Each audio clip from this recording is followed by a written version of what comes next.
Hi guys, welcome back to the People in Progress podcast where we talk all things lifestyle, self-improvement and how to live your best life. I'm your host Elsa and this episode is all about social media, particularly how you can make social media a more positive space for yourself and to avoid things like toxic social media, doom scrolling and having social media be anxiety inducing. And also I just want to say, if you are watching video, which we have on YouTube and Spotify, it's a bit of a cozy episode. It is 6:30, so obviously absolutely pitch black outside. I just got back from a little hot girl walk and the sun has set. It is raining, so I've got some lights on. Obviously the lighting's a bit weird, it's a bit shadowy, but it's cozy vibes. Okay, but this week's segments, what's progressing my life? I've been mentioning this a lot in past episodes, but I'm so excited for the cooler weather, and guys, it is here. It is so nice and crisp and chilly, and I believe this week we are actually dipping into the negatives for the first time this season, and I am very excited. I just love the cooler weather. I sleep so much better. I love autumn winter fashion, and I love like walking in the colder air. It just makes me so much more motivated to go outside, which I know is weird, but it's how I feel.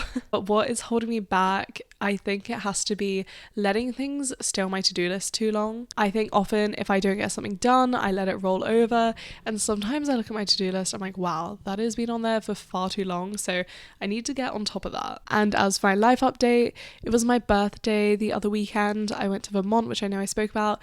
We had such a good time. I'll just say a couple highlights, but we went to the Ben & Jerry's factory. We stayed really close to Stowe. I loved Stowe.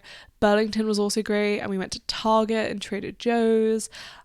Just the walking around was incredible. And follow my TikTok, which is Elsa Moira, and all my socials are always linked in the show notes if you want to see some more travel, like things to do stuff, because that's where I post all that kind of content. Oh, and I'm going to be posting a YouTube vlog of our weekend in Vermont if you want to check that out. Again, it's Elsa Moira and linked in the show notes. And my current read, I literally just finished Powerless by Elsie Silver this morning. Elsie Silver is like an all-time favorite author, and this series, incredible. I think I've rated them all 5 stars. This is another 5-star and just an incredible read.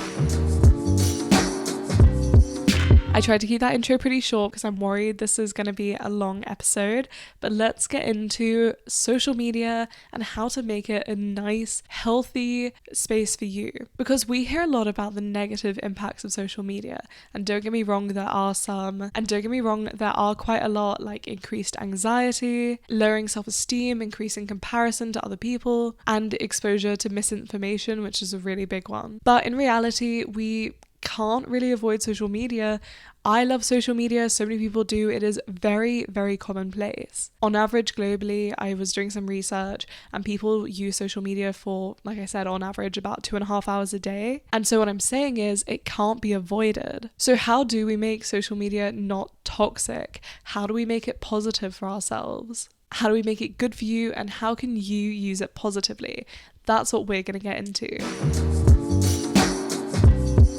First of all, I think it's really useful to understand why social media can make us feel negative, and this helps us avoid those things. So social media is built to trigger certain things in our brains to keep us using it and to make it addictive. When you're using social media and you receive positive feedback, for example, a like or a follow or a comment, our brain releases dopamine. This means that social media is closely linked to rewards in our brain, which makes it addictive, but it can also lower our mood if we don't get the amount of rewards we want. Social media can also put your self-image under a microscope. It is a place where people are expected to put their best selves forward at all times. And this can lead to things like people editing or filtering photos, for example, and also like curated content, which definitely isn't a bad thing. Obviously, I do curated content. I'm not posting every single thing, but basically our brains know on some level that, for example, social media is a highlight reel, or more insidiously that a photo is edited or has a filter on it. Although we know that personally,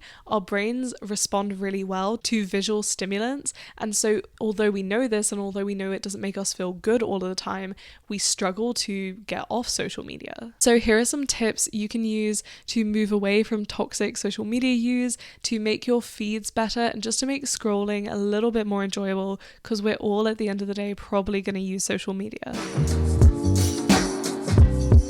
This is also a reminder to have a big sip of water if you haven't already. I've got my water bottle here. Okay, starting off, you want to set intentions before you go on an app. What are you looking for when you're on the app? What are you trying to feel? What is the purpose of you opening this app right now? For example, if you're going on TikTok to search up a review for a product, or if you're going on Instagram to respond to a DM from a friend, or if you're having a quick break from work, your actions are going to be very different depending on the intentions you have. Also, be reflective as you're scrolling. I saw this article, which is really random. It's actually a student well-being article from the University of Minnesota, but I'm going to put it in the show notes along with a couple other articles which I did look at for research. But this was one I saw and I really liked just the way they worded things. And here's a quote from that. Ask yourself what information you want to take into your mind and your thoughts. What is helpful right now? Choose what is most meaningful and not what happens to appear in front of you. I guess this is basically saying, be careful you're not consuming content just because it appears in front of you.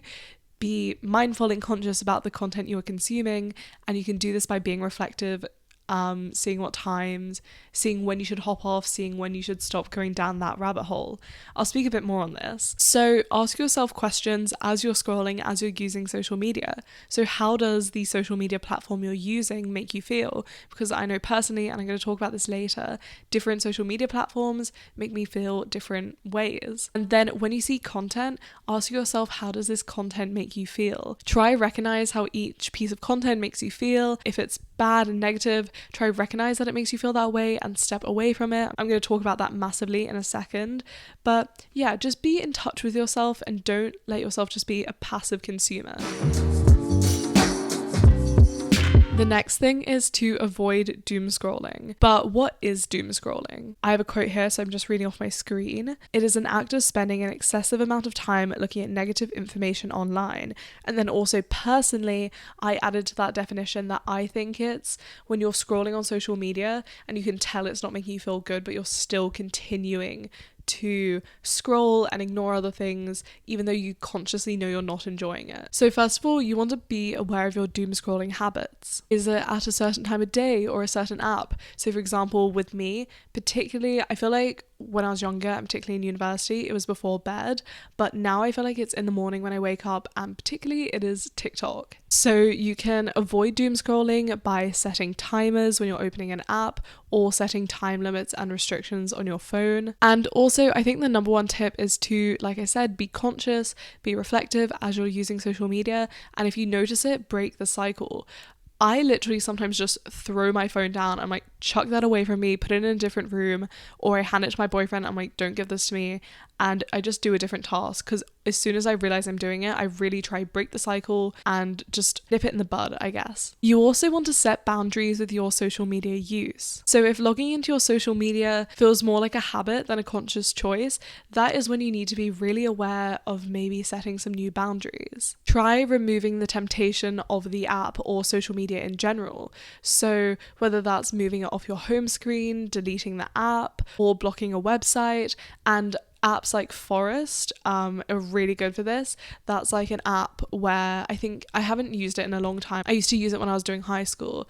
It's like, I think you put on a timer or a stopwatch of like how long you want to work for, and then if you don't go on your phone, it like grows a tree and stuff. It's really nice. I'll try put a link to it in the show notes. But like I said, you can also set time limits on your phone. You can do this in settings, and your phone will sort of block out an app and tell you when you have hit your time limit on that app. And then know when you need to take a break. Maybe do a digital detox day or a digital detox weekend. It doesn't have to be all digital stuff, but maybe just social media, and schedule that in for yourself. The next tip I have for making your social media less toxic is curation. Don't follow or like anything that doesn't serve you. If any content or person is making you feel less than, unfollow and block them. Like I said, be critical about the media you are consuming. Is it misinformation? Think about the reason why people are sharing this. And most of all, think and be reflective before reacting, and understanding why people are sharing certain things can help it from influencing your entire day. Obviously, we're still going to have the immediate reaction, but you can kind of compartmentalize it and put it away and, press not interested in whatever, and it's set that is on the internet, and you can, get rid of it. block it. It does not have to be a part of your day. And if you do feel like you need to keep up to date with things, although you might want to unfollow some things that are showing you, for example, bad news, you can sign up for roundup emails. These are really great if you still want to be informed and still want to keep up to date, but you don't want these social media posts or these sort of often graphic images populating your feed. And another thing I love is to seek out accounts that share good news and positive things, because being informed doesn't just mean being informed about the negative, it means being informed about the great things that are happening in the world as well. There are also a lot of accounts that promote positivity, positive mindset, and mental health, so seek those out and follow them. I know social media is a tough place at the minute, especially with so much going on in the world, and it is really important to stay informed, but don't feel bad for not wanting to see that every single morning when you wake up. Stay informed in a way that doesn't damage your mental health. And I really noticed this during COVID, where it was just massively impacting me seeing all this information. And yeah, you can be smart and informed without bombarding yourself with doom scrolling and everything like that. So my number one rule with this part, just ending off the section to make social media less toxic, is to unfollow, press not interested if it does not serve you. And if it doesn't make you feel great, get rid of it. Okay, so now we're going to get into the positive impacts of social media if you use it in a positive way. Social media can help you build or maintain friendships. It can help inspire lifestyle change. And I have a little quote here. Research has shown that sharing a goal publicly not only promotes accountability, but helps one stay focused and dramatically increases one's chance of success.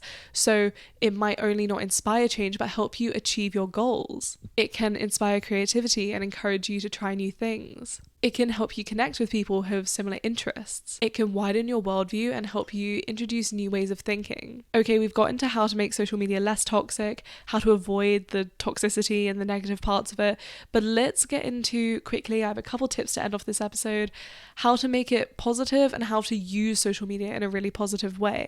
So first of all, I prefer to turn off notifications. So I have a little morning routine on my phone where until a certain time it doesn't show me social media notifications.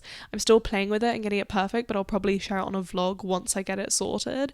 But I also have an iOS sort of widget home screen renovation. I spoke about this in my digital detox YouTube video that just went live, but because all my apps are actually widgets to make it like aesthetic and pretty, I don't actually get notifications on my home screen. But they are a major source of temptation and distraction, and I want to open apps and use social media because I want to, not because something's popped up that's making me use it. And I really think this lessens the anxiety around phones and social media. The next thing is to spread positivity. Be loudly positive and quietly negative. When I wrote this down, I just loved this quote. And what I mean by it is, if you feel something great, if you enjoy a piece of content, follow it, save it, comment on it, tell people how much you like it, because spreading positivity is great. But like I've said, you're allowed to feel negative about content. If you don't like something, here's what I'm saying when I mean be quietly negative. Instead of commenting hate or telling people how much you don't like things,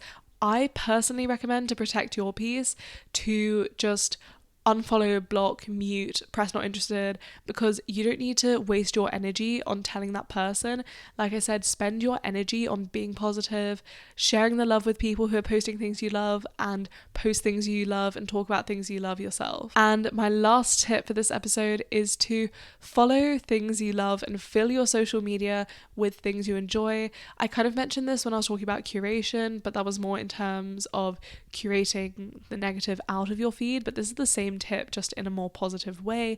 You're going to bring more of things you love into your feed. Like I've mentioned throughout the episode, you have reflected on how the people you follow make you feel, how the content you see makes you feel, and how different social media platforms make you feel. So use that information to make your feed more enjoyable for yourself. And I think a big thing on this is which apps make you feel certain ways. So I love TikTok, but I do understand that it isn't always an app that makes me feel the most positive. It does sometimes, but it is definitely one that affects my mood a lot. Also Instagram, but not as much as TikTok, I'd say, because I don't think it's as addictive for me. However, for me, YouTube and Pinterest almost never make me feel bad. They're apps that I really enjoy, and for some reason, I can't exactly pinpoint why, but I guess just from being reflective, I've realized for me, they don't give me stress and anxiety. So they're apps where I don't feel like I have to limit my feed so much or limit my screen time. And if anything, they're social medias that can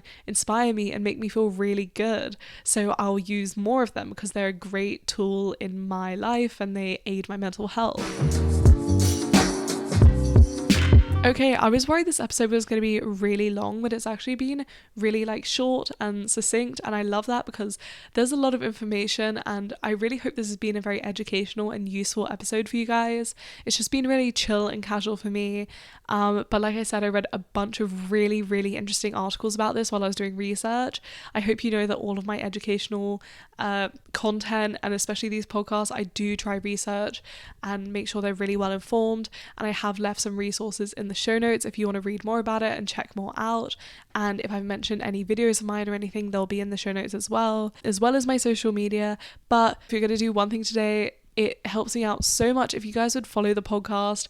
I appreciate that so much. And of course, if you did enjoy this episode, please do leave a rating and review on Apple Podcasts, Spotify, or anywhere else you might listen.